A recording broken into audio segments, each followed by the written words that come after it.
National defence course NDC এবং armed forces war course AFWC 2025 এর সমাপনী অনুষ্ঠান। এতে বক্তব্য রাখেন প্রধান উপদেষ্টা doctor Mohammad Yunus. Graduating course members of national defence course and armed forces war course 2025। বক্তব্যের শুরুতে 1971 সালে মুক্তিযুদ্ধের শহীদদের প্রতি শ্রদ্ধা নিবেদন করেন প্রধান উপদেষ্টা। এ সময় 24-এর গণঅভ্যুত্থানে শহীদ ও আহতদেরও স্মরণ করেন তিনি। আগামী ফেব্রুয়ারিতে বাংলাদেশে একটি অবাধ, সুষ্ঠু ও উৎসবমুখর নির্বাচন হবে উল্লেখ করে প্রধান উপদেষ্টা সেই নির্বাচন ও গণভোটে সশস্ত্র বাহিনীকে ঐতিহাসিক ভূমিকা পালনের আহ্বান জানান। আমাদের মুক্তিযুদ্ধের ঐতিহাসিক বিজয়ের মাস। আমরা সকলেই গর্বের সঙ্গে স্মরণ করি সেই সব বীরদের যারা আমাদের মুক্তিযুদ্ধে জীবন উৎসর্গ করেছে। জুলাই গণঅভ্যুত্থানকে সম্ভব করা সকল শিক্ষার্থী ও দেশবাসীর প্রতি আমার গভীর শ্রদ্ধা, যারা নতুন বাংলাদেশের স্বপ্নের সঙ্গে জীবন উৎসর্গ করেছেন ও আহত হয়েছেন।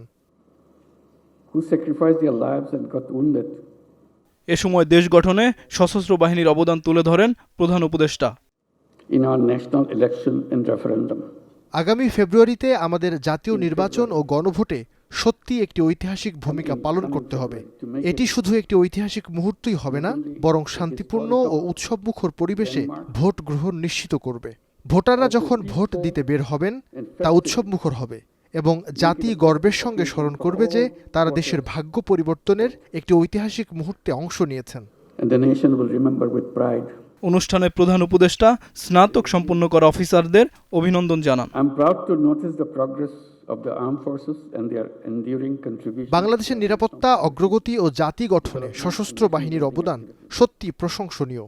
দেশের সুরক্ষা নিশ্চিত করতে আপনারা যে ত্যাগ ও নিষ্ঠা প্রদর্শন করেছেন তা দৃষ্টান্তমূলক। এর আগে সাবেক প্রধানমন্ত্রী বেগম খালেদা জিয়ার সুস্থতা কামনায় দোয়াও করেন। Let us pray to Allah, along with all the people of Bangladesh, for the speedy recovery of our former Prime Minister. Aiman Sajid, Star News, Dhaka.